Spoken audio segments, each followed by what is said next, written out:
नमस्कार, मैं हूं आपके साथ मयंक। आज 19 मार्च है और जंग का 20वां दिन और एक बार फिर बीती रात इजराइल पर हुआ है जबरदस्त हमला। ईरान ने मिसाइल्स इतने जबरदस्त हमले किए हैं, पूरा इजराइल धुआं धुआं हो रखा है। मैं आपको इजराइल पर हमलों का अपडेट बताऊंगा, लेकिन इस वक्त जो सबसे बड़ी खबर आ रही है, जो सबसे अहम खबर, देखिए, ईरान का भयंकर गुस्सा देखने को मिल रहा है। एक रात में ईरान ने 300 से ज्यादा मिसाइल्स फायर कर दी हैं इजराइल के ऊपर और नतीजा यह है कि पूरा बेन गुरियन एयरपोर्ट जल चुका है। बताया जा रहा है कि 15 से 20 मिसाइल्स ने सिर्फ बेन गुरियन एयरपोर्ट को हिट किया है। वहां खड़े कई जहाज धू धू कर जल रहे हैं, जिसकी तस्वीरें भी सामने आ चुकी है। ईरान की सेना ने कहा था आज की रात सबसे बड़ा हमला होगा इजराइल पर, और बिल्कुल वैसे ही हुआ। पूरे इजराइल में कई जगहों से तस्वीरें आई हैं जहां भयंकर धमाके हुए हैं। इजराइल का डिफेंस सिस्टम पूरी तरह से फेल हो गया है और नतीजा यह है कि पूरी रात भर इजराइल जलता रहा। ऐसा हमला आज से पहले इजराइल में किसी ने नहीं देखा था। हॉर्मुज में भयंकर जंग शुरू हो चुकी है और हॉर्मुज में अब ऐसा लगता है कि आर पार की जंग की तरफ मामला आगे बढ़ रहा है। देखिए, जो खबरें आई कल, आपने एक खबर देखी होगी कि अमेरिका की तरफ से B-2 बॉम्बर्स से बहुत बड़ा हमला हुआ हॉर्मुज की खाड़ी में। हॉर्मुज में बड़ा हमला हुआ और करीब 2200 किलो का एक बड़ा बॉम्ब गिराया गया। अब आप देखिए, इसकी लोकेशन बेहद अहम है कि ये बॉम्ब अमेरिका ने कहाँ गिराया और अमेरिका के टारगेट पर क्या है, ट्रंप के टारगेट पर क्या है। ट्रंप का ये पूरा प्लान समझना होगा। देखिए, बताया जा रहा है कि जो हॉर्मुज का केशम आइलैंड है, केशम द्वीप है, ये अब अमेरिका के टारगेट पर है और यहाँ पर इस केशम द्वीप को कब्जे में करने की कोशिश कर सकता है अमेरिका। अब ये जो पूरा तामझाम हो रहा है हॉर्मुज को लेकर, इसमें जंग इस केशम द्वीप के आसपास आके रुक गई है। आखिर ऐसा क्या है यहाँ? केशम आइलैंड वो जगह है जो IRGC का सबसे बड़ा स्ट्रॉन्ग होल्ड है। यहाँ पे जमीन के नीचे, इस आइलैंड में जमीन के नीचे बताया जाता है ईरान का बड़ा मिसाइल का जखीरा है। यहाँ इतना ही नहीं, इसके नीचे कई ऐसी गुफाएं हैं, सुरंग हैं, जहाँ पे तमाम तरह के ईरान के जहाज हैं, सबमरीन्स हैं जो अब तक निकाली भी नहीं गई हैं, फाइटर बोट्स हैं। ये सब के सब टनल्स के नीचे बनी हुई हैं और केशम आइलैंड वो जगह है, जब तक इस पर कब्जा नहीं किया जा सकता तब तक आप हॉर्मुज को कंट्रोल नहीं कर सकते। ये बात ट्रंप और अमेरिका को अच्छे से समझ में आ गई है। बताया जा रहा है ये जो केशम आइलैंड है, इसमें जो टनल्स है, इसके नीचे तमाम मिसाइल बैटरीज हैं। कई एंटी शिप मिसाइल्स जो हैं वो यहाँ पे इसके नीचे छुपी हुई हैं। इसके अलावा आप देखिए कि यहाँ पे तमाम तरह की माइंस जो हॉर्मुज में बिछाता है ईरान, वो केशम आइलैंड के जरिए निकाल के बिछाई जाती है और वापस जो है इन सुरंगों के अंदर जो है बोट्स वापस आ जाती है, जिसका कोई तोड़ नहीं है। इसीलिए अब अमेरिका ने केशम आइलैंड को टारगेट करते हुए एक बड़ा मिशन शुरू किया है और अमेरिका के इसी मिशन के तहत जो USS ट्रिपोली जो जहाज है, जो कि जापान से चला है और वो बढ़ रहा है ईरान की तरफ, उसकी जो लास्ट लोकेशन आई थी वो मलक्का स्ट्रेट्स के पास आई थी और इसको अभी पहुंचने में करीब 3 से 4 दिन और लगेंगे। 3 से 4 दिन और लगेंगे और इसी के तहत प्लान ये है कि जब तक USS ट्रिपोली वहां नहीं पहुंच जाता, तब तक अमेरिका की तरफ से अगले 4 से 5 दिन बताया जा रहा है केशम द्वीप पे और हॉर्मुज के आसपास भारी बम्बार्डमेंट किया जाएगा, ताकि जो माइंस वहां पर हैं, जो अंडरग्राउंड फैसिलिटीज़ हैं ईरान की, जो मिसाइल सिटीज़ हैं, हथियारों का जखीरा है, इस पर हमला किया जाए। ये डोनाल्ड ट्रंप का और अमेरिका की सेना का प्लान है कि 4 दिन में आप भारी बम्बार्डमेंट करिए, जो कि ऑलरेडी शुरू हो चुका है।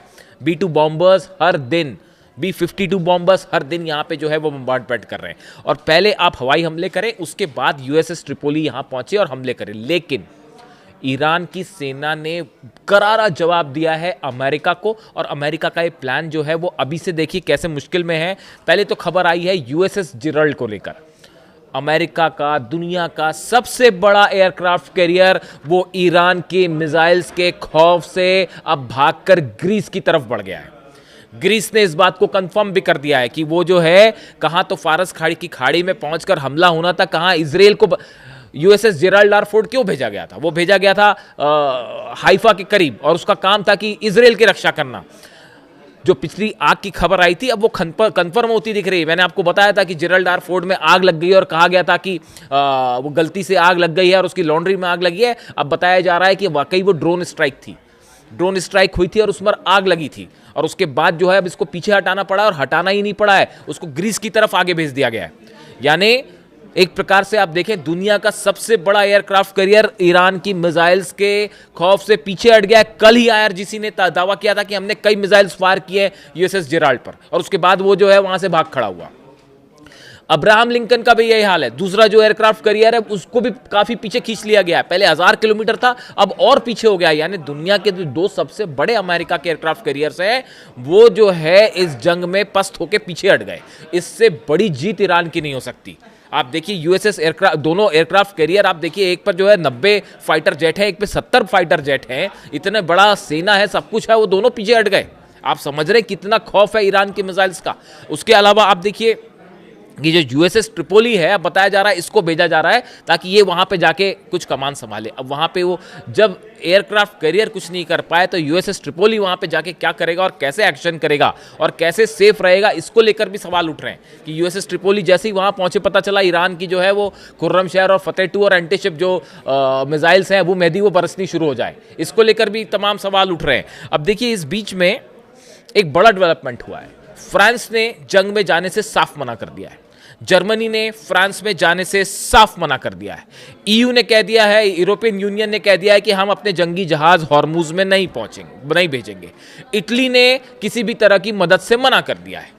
अब आप देख रहे हैं नाटो पे जो गुस्सा हो रहे हैं ट्रंप, अपना फ्रस्ट्रेशन, इसके लिए सही शब्द फ्रस्ट्रेशन है कि जो डोनाल्ड ट्रंप अपना फ्रस्ट्रेशन दिखा रहे हैं उसकी क्या वजह है। नाटो के जितने बड़े देश हैं, यूरोप के जितने बड़े देश हैं, उन्होंने इस जंग में शामिल होने से मना कर दिया है। डोनाल्ड ट्रंप को सीधा सीधा मना कर दिया है। यानी जिनके भरोसे बैठे थे कि शायद कोई मदद करेगा, मदद करना मना कर दिया। इसीलिए ईरान की सेना कह रही है कि मदद मांगते फिर रहे हैं। कल आईआरजीसी का बयान आया कि जो है डोनाल्ड ट्रंप जो है वो तमाम देशों से जो है मदद की भीख मांगते फिर रहे हैं, ये बात कह रही है ईरान की सेना की तरफ से, ये बात कहा गया। अब देखिए इसमें लेकिन इसके साथ दो डेवलपमेंट हैं जो मैंने कल आपको पिछले वीडियो में ही बताए थे कि एक बड़ी बैठक हुई है सऊदी में, एक बड़ी बैठक हुई है यूएई में, जिसके बाद अब इस तरह की खबरें हैं। देखिए इसका अभी कोई अनाउंसमेंट नहीं है, लेकिन जो इंटरनल सोर्सेस से खबरें आ रही हैं ऐसा हो सकता है, अभी कंफर्म नहीं है, मैं रिपीट करूंगा कि यूएई अमेरिका की मदद कर सकता है हॉर्मुज में। देखिए खार्ग आइलैंड पर भी जो हमले हुए उसमें मैंने आपको बताया था कि जिस तरह से बातें सामने आई, ऐसे दावे हुए कि जो B-2 बॉम्बर्स ने टेक ऑफ किया था वो यूएई के पोर्ट से किया था। यही वजह है कि यूएई पे जो मिसाइल्स गिर रही हैं और जो नुकसान हुए हैं, फुजेरा पोर्ट पर जो है फिर से धमाके की खबर आई है। ये कल जो धमाके हुए थे उसके बाद बीती रात फिर जो है वो फुजेरा पोर्ट के पास से धमाकों की आवाज़ें सुनाई दी गई। और इसके अलावा जो ऑयल पोर्ट है उसको बड़ा नुकसान हुआ है बताया जा रहा है। ऑयल पोर्ट जो है यूएई का फुजेरा पोर्ट के पास, उसको बड़ा नुकसान हुआ और उसमें आग भी लगी है। इसी तरह आप कतर में देखें, अगर अरब में हमलों की बात करें, कतर में धमाकों की आवाज़ सुनाई दी है। यानी बीती रात पिछले चंद घंटों के अंदर कतर पे भी हमले हुए हैं। इसके अलावा बगदाद में अमेरिकी दूतावास पर फिर से हमला हुआ है, अमेरिकी एम्बेसी पर फिर से हमला हुआ है और पूरी दुनिया में अलर्ट जारी कर दिया गया है कि अमेरिका की एम्बेसीज की सुरक्षा फौरन बढ़ा दी जाए। यानी खतरा पूरी दुनिया में अब मंडरा रहा है अमेरिका के ऊपर। जो बात पहले से हम इस बात के लिए आगाह कर रहे थे कि ये मामला जो है सिर्फ सीमित नहीं रहेगा ईरान तक या फिर मिडिल ईस्ट तक। इंटेल सोर्सेज बता रहे हैं कि पूरे दुनिया में अमेरिकन एम्बेसीज अब निशाने पर हैं और ईरान की तरफ से जो स्लीपर सेल्स हैं वो कहीं भी एक्टिवेट हो सकते हैं और अमेरिका में घुसकर भी हमले हो सकते हैं और पूरी दुनिया में कहीं पर भी अमेरिकन एम्बेसीज को निशाना बनाया जा सकता है। इसके अलावा अगर आप सऊदी की बात करें, देखिए सऊदी की भूमिका को लेकर तमाम सवाल उठ रहे हैं। मैं अभी उस बारे में कुछ नहीं कहना चाहूँगा, लेकिन ये ज़रूर है कि सऊदी जो है वो सीधा टारगेट पर है ईरान के। और एक बड़ा हमला ऐसा हुआ है सऊदी पर जिसका जिक्र करना बेहद अहम है। हालांकि ये हमला 24 घंटे पहले हुआ है, यानी कि ये हमला 18 तारीख को हुआ है। देखिए, Iran has reportedly launched a series of drone strikes targeting US military assets in the middle east, destroying the American ANFPS 117 radar नियम al Qasim airport in Saudi Arabia. Saudi Arabia के एयरपोर्ट पर America का ANFPS 117 radar system जो लगा हुआ था, इसके ऊपर ड्रोन स्ट्राइक होती है और यह पूरी तरह से तबाह हो जाता है। यानी एक बार फिर एक और रडार सिस्टम अमेरिका का तबाह हो गया, जिसकी कीमत 20 मिलियन US थी। यानी शाहिद ड्रोन 16 लाख रुपए में जो बनता है, उस शाहिद ड्रोन ने 20 मिलियन US, हिसाब लगा लेना आप कैलकुलेटर में कितना है, वो जो है उसके ऊपर स्ट्राइक करके 20 मिलियन US का जो रडार सिस्टम था उसको तबाह कर दिया। अब ये रडार सिस्टम क्या करता था? ये रडार सिस्टम 400 से 500 किलोमीटर के अंदर कोई भी मिसाइल आएगी, कोई भी ड्रोन आएगा, उसका पता लगाता था। किसी तरह का कोई और हमले का अंदेशा है तो उसके बारे में अलर्ट करता था। अब जब अलर्ट करने वाला रडार सऊदी का जब उसी के ऊपर ड्रोन गिर जाता है, अब इससे अब इसको अब आप क्या मानेंगे बताइए? ये जो रडार है 460 किलोमीटर जो है इसकी रेंज थी। इसका काम था कि मिसाइल आ रही है या नहीं आ रही ये बताना, और ड्रोन आ रहे हैं कि नहीं बताना। उस रडार के ऊपर जिसका काम था कि बताना, अलर्ट देना, उसके ऊपर ड्रोन गिर जाता है शायद 136। अब आप समझ लीजिए इससे कि क्या नतीजे हैं इसके, और डिफेंस सिस्टम कितना बुरी तरह से ध्वस्त है अमेरिका का पूरे अरब में। इसीलिए अमेरिका में सवाल उठ रहे हैं। ये तो कैजुअलिटी हो रही है अमेरिकन सोल्जर्स की, असली नंबर पता नहीं कब आएंगे। हजारों सोल्जर्स घायल हैं अमेरिका के।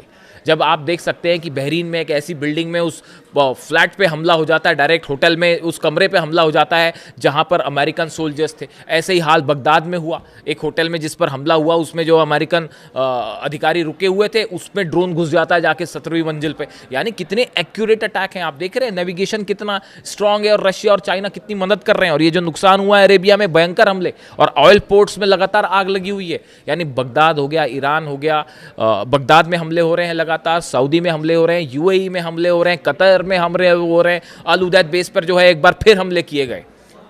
यानी कि जहां पे संभलने की कोशिश है वहां फिर हमले हो रहे हैं। एक तरफ पूरी सऊदी अरेबिया में हमले हो रहे हैं, इजराइल का क्या हाल है वो आप देख ही रहे हैं।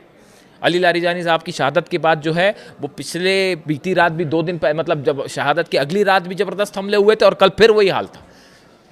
और ईरान की सेना की तरफ से एक बड़ा बयान दिया जा रहा है कि कुछ बहुत बड़ा होने वाला है। इसका एनालिसिस अलग से करेंगे, क्या मतलब है ईरान की सेना के इस बयान का कि जल्द ही कुछ बहुत बड़ा होने वाला है। क्या कोई ऐसा प्लान है ईरान के पास जो कि अब तक का सबसे घातक हमला साबित हो सकता है? जुड़ा जो भी अपडेट होगा आप तक पहुंचाऊंगा। वीडियो कैसा लगा कमेंट करके ज़रूर बताएं। Thank you so much.